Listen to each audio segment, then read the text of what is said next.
एक female client आती है मेरे पास ये कह के कि उन्हें गुस्सा बहुत आता है। जब मैंने और एक्सप्लोर करना चालू किया तो मुझे पता लगा कि उनका गुस्सा उनके हस्बैंड के अराउंड ही रिवॉल्व करता है। तो मैंने उन्हें कहा कि उनको हस्बैंड को भी सेशन के लिए लाना चाहिए।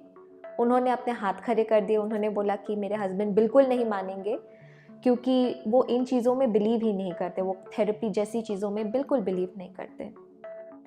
तो ये जो मैंने सिनेरियो बताया है आपको, ये काफ़ी कॉमन सिनेरियो है और ये हम में से काफ़ी लोगों ने देखा है कि एक पार्टनर अग्री करता है थेरेपी के लिए आने के लिए, बट दूसरा पार्टनर नहीं आता। इनफैक्ट डॉक्टर गॉटमैन के रिसर्च में ये देखा गया है कि अक्सर कपल्स 6 साल तक रुकते हैं before they come for a couple therapy. But कुछ ऐसे तरीके हैं जिससे आप अपने पार्टनर को कन्विंस कर सकते हैं थेरेपी में आने के लिए। तो लेट्स डिस्कस दैट।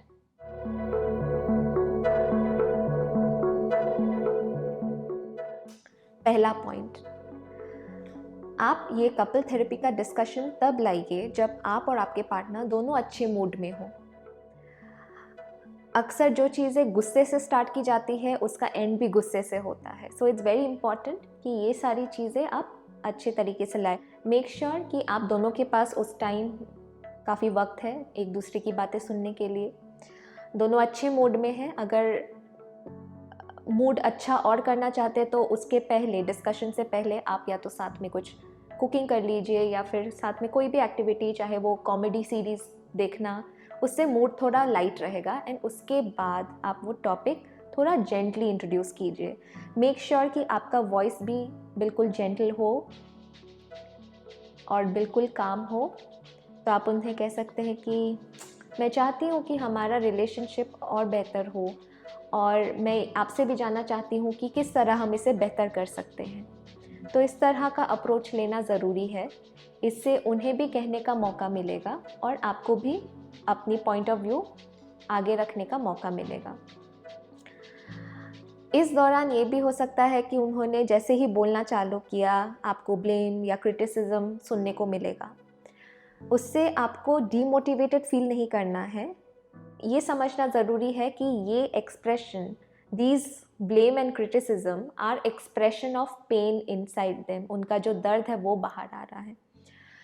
तो उनकी बातों को सुनिए। अगर आप फिर भी ओवरवेल्म फील कर रहे हैं तो एक ब्रेक लीजिए। उन्हें बोलिए कि थोड़ा सा मैं ब्रेक लेके आती हूँ, मेरे लिए थोड़ा ज़्यादा हो गया है।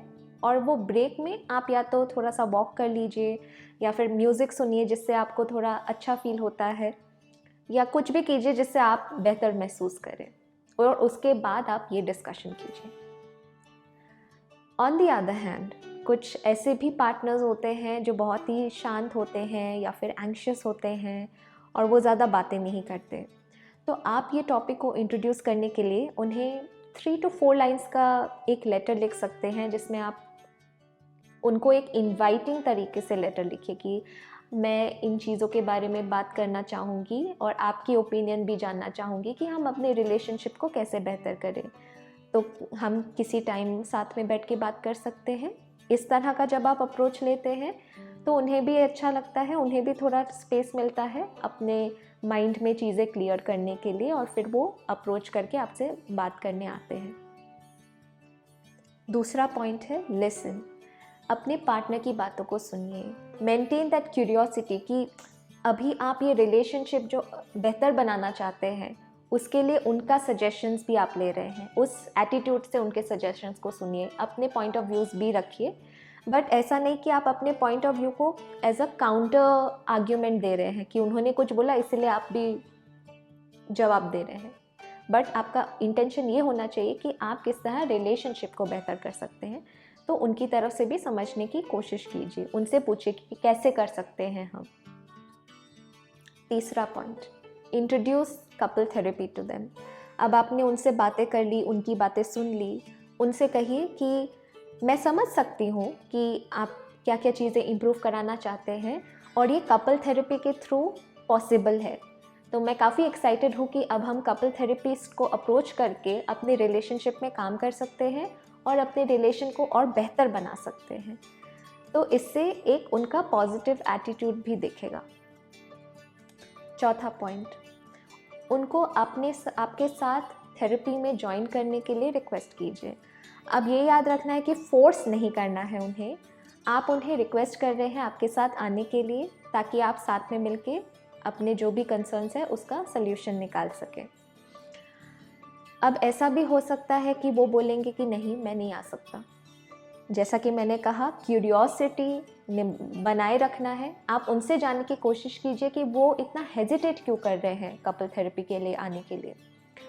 तो या तो उनकी कुछ डाउट्स होंगे, वो चीज़ें आप क्लैरिफाई कर सकते हैं, आप खुद क्लैरिफाई कर सकते हैं, या फिर एक कपल थेरेपिस्ट से भी पूछ के क्लैरिफाई कर सकते हैं। मोस्ट केसेस में जब कपल थेरेपिस्ट के साथ पार्टनर बात करते हैं तो वो चीज़ें, उनके क्वेश्चंस क्लियर हो जाते हैं, डाउट्स क्लियर हो जाते हैं, and they agree to come for session.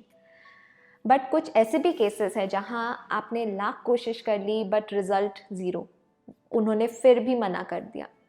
तो आपको उन्हें ये कहना है कि मुझे अच्छा लगा कि आपने जो भी आपके मन में है ओपनली कहा। अगर आपको बाद में लगता है कि हमें कपल थेरेपी के लिए जाना चाहिए तो आप मुझे बता दीजिएगा।